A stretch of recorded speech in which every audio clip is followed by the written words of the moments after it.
बिस्मिल्लाहिर्रहमानिर्रहीम अस्सलाम वालेकुम। सबसे पहले तो आपको रमज़ान का पहला रोज़ा बहुत बहुत मुबारक हो। अल्लाह करे कि इस बाबरकत महीने में जो है वो आपके सारे गुनाह झड़ जाए और जब अमालनामा आपका जाने लगे तो वो नेकियों से पुर हो। तो स्टार्ट करते हैं आज का मूवमेंट इन प्लांट्स। आज हम देखेंगे प्लांट्स में कितने टाइप्स की मूवमेंट है, कैसी मूवमेंट है, ठीक है। लेकिन वीडियो को स्टार्ट करने से पहले I request you to subscribe my channel and second request is कि वीडियो को एंड तक पूरा ज़रूर देखिएगा। तो चलिए स्टार्ट करते हैं। Movement in plants. प्लांट्स में किस तरह की मूवमेंट्स होती हैं? क्या इनमें भी इंसानों वाली मूवमेंट्स होती हैं कि ये बाज़ार से जाके भाग के दही ले आए? नहीं, ऐसी मूवमेंट्स नहीं होती इनके अंदर कि जी पौधे की माँ आके कहे जाओ बेटा दही ले आओ, तो वो आगे से जो है वो कहे अच्छा दही ले आता हूँ। ऐसी मूवमेंट्स नहीं होती इनके अंदर। इनके अंदर जो मूवमेंट्स होती है ना वो थोड़ी जो है वो इनके अंदर जो मूवमेंट्स होती हैं वो थोड़ी जो है वो चेंज होती हैं, यानी कि सिर्फ ग्रोथ पैटर्न शो करते हैं। इनके अलावा इनके अंदर कोई इतनी ख़ास मूवमेंट नहीं होती। इनके अंदर जितनी मूवमेंट है उसे दो टाइप्स में डिवाइड किया गया है। एक तो जो अंदर से जो उन्हें अंदर से ही मजबूर करती है वो मूवमेंट करने के लिए, उसे कहते हैं ऑटोनोमिक। और जो चीज़ जो है वो उन्हें बाहर से मूवमेंट करने पर मजबूर करती है उसे कहते हैं पैराटोनिक मूवमेंट। एक्सटर्नल काज की वजह से पैराटोनिक होगा और इंटरनल की वजह से कौन सा होगा? एक्सटर्नल होगा, ठीक है। नेक्स्ट ऑटोनोमिक जो है ना वो भी तीन के अंदर डिवाइड है। अब जैसे जैसे मैं पढ़ती जा रही हूँ वैसे वैसे आप अपने माइंड को इस चीज़ के लिए तैयार कर लें कि हमने वैसे वैसे ही पॉइंट्स अपने जहन में सेट करने हैं। सबसे पहली मूवमेंट है जी टैक्टिक मूवमेंट, ठीक है। टैक्टिक मूवमेंट ये किस वजह से होगी? ये इंटरनल काज की वजह से होगी, लेकिन इसकी वजह से जो है वो मूवमेंट होगी इंटायर सेल की या इंटायर ऑर्गेनिज्म की। दूसरी अंदर अंदर ही होता है पानी उसके अंदर, जिसकी वजह से टर्गर प्रेशर बिल्ट होता है, ठीक है। Turgor movement, differential changes in turgor. Turgor के अंदर यहाँ टर्गर प्रेशर लूज हो जाएगा या गेन होगा, सिर्फ ये दो चीज़ें होंगी जिसकी वजह से जो है वो मूवमेंट शो करेगा। नेक्स्ट वन है इंटरनल काज की वजह से ग्रोथ। अब जो एक इंसान की एक पौधे की ग्रोथ होती है उसकी इंटरनल की वजह से होती है। ऐसा तो नहीं होता कि हम ऊपर से आगे पौधे को ऊपर मैं खींचूं और पौधा लंबा होता जाए और मैं जाके उससे छत पे चढ़ जाऊं और मैं उसे ऊपर से खींचूं और मैं ऊपर बंदे को कहूँ तुम इससे और ऊंचा खींचो और इस तरह से जो है हम उसकी ग्रोथ करवा दें। ऐसा नहीं होने वाला। इंटरनल काज की वजह से ही उसकी ग्रोथ होगी, ठीक है। जो एक्सटर्नल के अंदर जो है मूवमेंट दो किस्म की आ रही है। एक आ रही है जी बच्चे ट्रॉपिक। पहले हमने कौन कौन सी पढ़ी है, ठीक है, अभी गिन लेते हैं। टैक्टिक पढ़ी है, टर्गर पढ़ी है और हमने ग्रोथ पढ़ी है। अब हम देखने लगे हैं ट्रॉपिक मूवमेंट। ट्रॉपिक का ये ग्रीक वर्ड से लिया गया जिसका मतलब टर्न, यानी कि कोई ऐसा बाहर से स्टिमुलस उसे मिलेगा जिसकी वजह से वो टर्न हो जाएगी, अपनी मूवमेंट के अंदर थोड़ा चेंज लेके आएगी, अपने ग्रोथ पैटर्न को थोड़ा चेंज कर लेगी, ठीक है, उसे हम कहेंगे ट्रॉपिक। दूसरी है नेस्टिक मूवमेंट। नेस्टिक मूवमेंट जो होती है ये नॉन डायरेक्शनल होती है, ठीक है। एक्सटर्नल काज की वजह से उसे खुद नहीं पता होता कि वो किस तरफ जा रहा है। नॉन डायरेक्शनल, कोई डायरेक्शन नहीं होती। जैसे कहते हैं ना पंजाबी में मुँह चुक के जिथे मर्जी चल जाना, वो इसका वो वाला हिसाब है नेस्टिक मूवमेंट्स का। अब हम बारी बारी करके ना एक एक मूवमेंट को देख लेते हैं, उसकी नेक्स्ट टाइप्स देख लेते हैं, ठीक है, ताकि जो है वो मेमोराइज जल्दी हो जाए। तो टैक्टिक मूवमेंट के बारे में भी मैंने बताया, ये इंटरनल काज की एक टाइप है, ऑटोनॉमी की एक टाइप है, ठीक है। पूरा सेल इसमें मूव करता है। अगर तो वो स्टिमुलस की तरफ जाएगा तो वो पॉजिटिव है, अगर वो स्टिमुलस से दूर भागेगा तो वो बच्चे नेगेटिव होगा, ठीक है। इसके आगे दो टाइप्स हैं, एक है photo tactic. Photo means light and tactic उसी मेन वर्ड से लिया गया है, ठीक है। तो यहाँ लाइट स्टिमुलस होगा, यहाँ नीचे एग्जांपल भी दी हुई है। क्लोरोप्लास्ट की मूवमेंट साइक्लोसिस क्या होती है? वो इसी की मूवमेंट को जो है, जो जितने अंदर फ्लूइड्स मूव कर रहे होते हैं उसे साइक्लोसिस कहते हैं। ये मूवमेंट क्यों होती है? क्योंकि कार्बन डाइऑक्साइड जो है यहाँ पर मैक्सिमम ऑब्जॉर्प्शन हो, जिसकी वजह से फोटोसिंथेसिस का प्रोसेस ज़्यादा अच्छे से हो सके, ठीक है। और यहाँ पर ये लाइट इंटेंसिटी और डायरेक्शन ऑफ लाइट से भी इफेक्ट हो सकता है। ज़्यादा लाइट इंटेंसिटी होगी तो ज़्यादा जो है वो शो करेगा, और इसी तरह से डायरेक्शन पे भी आपको पता ही है, डायरेक्शन पे भी जो है वो डिपेंड करेगा। नेक्स्ट आ जाता है कीमो। कीमो मीन्स केमिकल, और जो ये टैक्टिक है वो मेनली इसी से लिया गया है जो भी अभी हमने ऊपर देखा था टैक्टिक मूवमेंट के बारे में, ठीक है। तो नेक्स्ट इसके अंदर आ जाता है कि यहाँ पर मूवमेंट होनी है किसकी? स्पम्स की और ऑफ लिवर बर्ड्स, मोसिस, फंस, यानी कि इनके स्पम। अब स्पम क्या करता है? जब आर्चिगोनियम ओवल एक केमिकल रिलीज करता है न्यूक्लिक एसिड, तो अब ऐसा तो नहीं होता कि स्पम उठे उसे याद आए कि मैंने तो भाई अंडे के पास जाना है तो वो चला जाए, ऐसा नहीं होगा। उससे कोई ना कोई स्टिमुलस तो मिलेगा ना कि वो उसकी तरफ जाएगा, ठीक है, तो वो स्टिमुलस ओवम उसे देगा, ठीक है, तो वो तब भी जाएगा ना। अब कोई आपको इशारा देगा तो आप उसकी तरफ जाओगे, अब आप इसी तरह से चले जाओगे ना किसी की तरफ, तो फिर चपेट ही खा के आओगे। नेक्स्ट आ जाता है हमारे पास टर्गर मूवमेंट। टर्गर मूवमेंट क्या होती है? डिफरेंशियल चेंजेस इन टर्गर, यानी कि मैंने आगे बताया यहाँ गेन होगा टर्गर का, यहाँ लॉस होगा। Rapid movement of touch me not इसके एग्जाम्पल है। टच मी नॉट का मतलब ही ये है कि उससे छुओ मत, ऐसा पौधा जिसे आप छुओगे तो बेचारा अपनी मूवमेंट की वजह से मुरझा जाएगा। इसकी आगे दो टाइप्स है, एक है स्लिप मूवमेंट्स और दूसरी है रैपिड मूवमेंट्स ऑफ लीफलेट्स, ठीक है। अब यहाँ पर मैंने यहाँ पर एक जो है वो पल्विनस दिखाया हुआ है। पल्विनस क्या होता है? ये शूट और उसकी जो है वो स्टेम की जो है वो अटैचमेंट को शो करता है, ठीक है।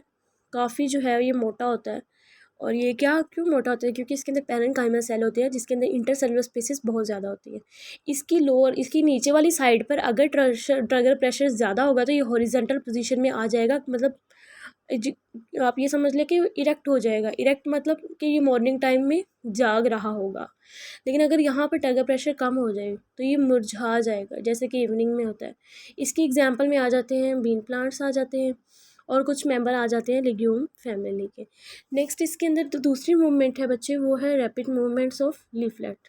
अब ये देखिए मैंने हाथ से पौधे को टच किया, जब मैं उसे टच करूँगी उसके लीफ जो है वो 1-2 सेकंड के अंदर जो है वो फोल्ड हो जाएंगे, अब यानी कि वो अपने अंदर ही जैसे घुस नहीं जाएंगे वैसे हो जाएगा। और ये मिमोसा प्लांट जो है इसकी एग्जाम्पल है। ऐसा क्यों होता है? क्योंकि इन्वेस्टिगेशन जब की गई तो ये सामने आया कि पहले क्या होता है, कैल्शियम आइंस बाहर आ जाते हैं। बच्चे जब एक आइंस बाहर आ जाए ना तो पानी तो समझ लें कि आइंस गर्लफ्रेंड है और पानी उसका बॉयफ्रेंड है। आइंस भाग के अंदर जाएंगे तो पानी को अगर होगा कि मैं भी चला जाऊँ, आइंस बाहर आएंगे तो पानी साहब भी माशाल्लाह से, उनको अपना कोई उनका दिमाग नहीं है तो वो भी माशाल्लाह बाहर आ जाएंगे। तो ऐसे ही होगा, इसकी वजह से लॉस ऑफ टर्गर प्रेशर हो जाएगा, ठीक है। अब टर्गर प्रेशर को रीगेन करना है तो सिर्फ 10 मिनट लगेंगे, कोई ट्रीटमेंट की ज़रूरत नहीं है। हमारे जैसों को तो डॉक्टर के पास लेके जाते हैं, लेकिन पौधे समझदार हैं, वो खुद ही जो है वो अपने आप को ठीक कर लेते हैं। हम होते तो हमने कहना था चलो डॉक्टर के पास चलते हैं। इंटरनल स्टिमुलस की जो थर्ड टाइप है ना वो ग्रोथ मूवमेंट। अनइक्वल ग्रोथ होती है दोनों साइड पे, एक साइड पे ज़्यादा एक साइड पे कम। एपिनेस्टी में ऊपर वाली साइड पे ज़्यादा होगी तो नीचे वाली पे कम होगी, और इसका बर्ड ओपन पोजीशन में होगा जिस तरह यहाँ डायग्राम में दिखाया गया है। हाइपोनेस्टी में लोअर साइड पे जो है वो ज़्यादा ग्रोथ होती है तो इसका बर्ड जो है वो इस तरह क्लोज होगा, ठीक है। न्यूटेशन, अब जिग जैग मूवमेंट होती है। जिग जैग आप समझते हैं ना, इस तरह zig zag zig zag zig zag. तो बच्चे ये मैंने पौधा नहीं दिखाया, अब जो बच्चे समझेंगे ना मैंने डायग्राम में ये पौधा बना के दिखाया तो मैं उन्हें शाबाश ही देना चाहूँगी। इस तरह मैंने जिग-जैग मूवमेंट शो की है, मैंने कोई ये पौधा नहीं बनाया कि आप इस तरह से जाके ये वाला पौधा ढूंढने लग जाए, स्प्रिंग वाला पौधा कहाँ है। इंटरनल स्टिमुलस वाली तो सारी हमने जो है वो टाइप्स को देख लिया एक एक बारी बारी करके, उसमें कोई मुश्किल नहीं है याद करने में, ठीक है। मैंने डायग्राम्स के ज़रिए दिखा भी दिया। अब हम वो देखेंगे कि जो एक्सटर्नल की वजह से जो है वो मूवमेंट होती है, उसमें सबसे पहले आ जाती है ट्रॉपिक टर्न। लाइट की वजह से अगर कोई चीज़ टर्न हो रही है, ठीक है, तो वो फोटोट्रोपिज्म है। Photo means light, thigmo means touch, अगर मैं उसे टच कर रही हूँ तो उसकी वजह से वो चेंज हो रही है। क्लाइंबिंग वाइन्स, जिस तरह इस तरह होता है कि अगर एक दरख्त जो है वो उग रहा हो, उसके सामने एक दीवार आ जाए तो अब ऐसा तो नहीं ना करता कि वो दीवार को चीर देता है, उसकी ईंटें बखेर देता है और ख़ुद जो है वो उसी डायरेक्शन में ग्रो करता है, ऐसा नहीं होता। वो दीवार की ऑपोजिट साइड पर जो है वो ग्रोथ ज़्यादा शो करता है, ठीक है। अब आपने ऐसा नहीं समझना कि पौधा जो होगा वो कहेगा मैं तुम्हें चीर दूंगा फाड़ दूंगा, और आगे से दीवार कहे नहीं मैं अंबुजा सीमेंट से बनी हूँ तो मुझे नहीं चीर सकते इस तरह का कोई सीन नहीं होगा। कीमोट्रोपिज्म जो है वो stimulus of chemical, chemo means he chemical है, ठीक है। इसके एग्जाम्पल के अंदर आ जाता है hyphae of fungi. Hydrotropism water की स्टिमुलस से होगा, अगर तो वो वाटर की तरफ जा रहा है तो वो पॉजिटिव है, जैसे भी मैंने बताया था स्टार्ट में ही जब हम टैक्टिक मूवमेंट कर रहे थे। अगर किसी चीज़ की तरफ स्टिमुलस की तरफ जाएगा तो पॉजिटिव है, अगर अवे जाएगा तो नेगेटिव है। तो यहाँ रूट्स पानी की तरफ ही ग्रो करती है तो ये पॉजिटिव है, और शूट्स अवे ऊपर की तरफ ग्रो करती है तो ये नेगेटिव है। नेक्स्ट है जियोट्रोपिज्म। जियोट्रोपिज्म ग्रेविटी से रिलेट करना है आपने। अब रूट्स जो होती हैं वो नीचे को ग्रो करती है, ग्रेविटी भी नीचे की तरफ एक्ट होती है, सेम डेट ये भी पॉजिटिव होगा, और शूट्स ऊपर की तरफ ग्रो करती है तो ये नेगेटिव हो जाएगा, ठीक है। अब हम पढ़ने वाले हैं लास्ट मूवमेंट जो कि एक्सटर्नल स्टिमुलस की वजह से होती है, जिसे नॉन डायरेक्शनल मूवमेंट्स कहा गया था। इसमें सबसे पहले नाइकिनेस्टी आ जाती है, ठीक है। ये डिफरेंशियल ग्रोथ होती है टर्गर की वजह से और ग्रोथ स्टिमुलाई की वजह से। यहाँ टारगेट का गेन या लॉस, इसी तरह से ग्रोथ का। फोटोनेस्टी और थर्मोनेस्टी, फोटो मीन्स ही लाइट है, तो यहाँ फोटो पीरियोडिज्म जो है वो भी इंशाल्लाह हम जल्दी पढ़ेंगे। थर्मोनेस्टी जो है वो टेम्परेचर की वजह से इसकी डायरेक्शनल चेंज जो है वो नॉन डायरेक्शनल, यानी कि अंधाधुंध इसके अंदर ग्रोथ होगी। अब फोटोनेस्टी के अंदर लाइट इंटेंसिटी कंट्रोल करती है, यहाँ फ्लावर को जो है वो ओपन कर देगी, यहाँ उसको जो है वो क्लोज कर देगी। लेकिन टेम्परेचर के अंदर क्या होता है कि जब कम टेम्परेचर होता है तो फ्लावर जो है वो ज़्यादातर क्लोज होता है। यानी कि आप अब हमारे साथ रिलेट कर लेना, इंसानों के साथ, इंसानों ने रात को सोना होता है तो क्लोज पोजीशन एट नाइट जब लो टेम्परेचर होगा, और इसी तरह से ऑपोजिट किस तरह से क्लोज होती है इनकी जो है वो अप जो है वो अपवर्ड और इनवर्ड मूवमेंट्स की वजह से जो है क्लोज हो जाता है। नेक्स्ट इसके अंदर आ जाते हैं इसकी दूसरी type, hyponastic movement, response of contact. ठीक है, यानी कि कोई चीज़ आ जाए, ये बेचारे शिकारी पौधे होते हैं। रुक जाए मैं आपको ना इसकी डायग्राम दिखाती हूँ, बहुत जालिम पौधे होते हैं ये तो। बेचारी मक्खी को भी खा जाते हैं। जैसे ही मक्खी आकर टच होती है ये अपने जो है वो जॉज होते हैं उनको लॉक कर लेते हैं, और बेचारी मक्खी का कचूमड़ बन जाता है। और मक्खी बेचारी यहाँ पर सिर्फ और सिर्फ इसका वो मीठा सा शहद खाने आती है, और उसके साथ इतना बुरा होता है। ये देखे वो बेचारी मक्खी मर रही है, इसने ऐसे अपने आप को खोलना है, जैसे ही मक्खी ने आके बैठना है इसने बंद हो जाना है। मक्खी ने फिर कहना है बचाओ बचाओ, और फिर उसका कुछ भी नहीं होना। ठीक है, क्योंकि मक्खी का कौन सा हमारी तरह जो है वो इंसानों की तरह इसका कौन सा कोई रक्षक होता है तो ये बेचारी वहीं पे मर जाती है, इसीलिए कहते हैं लालच बुरी बुला है। लो जी, यह हो गया जी कंप्लीट। दुआ में याद रखिएगा, कोई क्वेश्चन हो तो पूछ लीजिएगा। अल्लाह हाफिज़।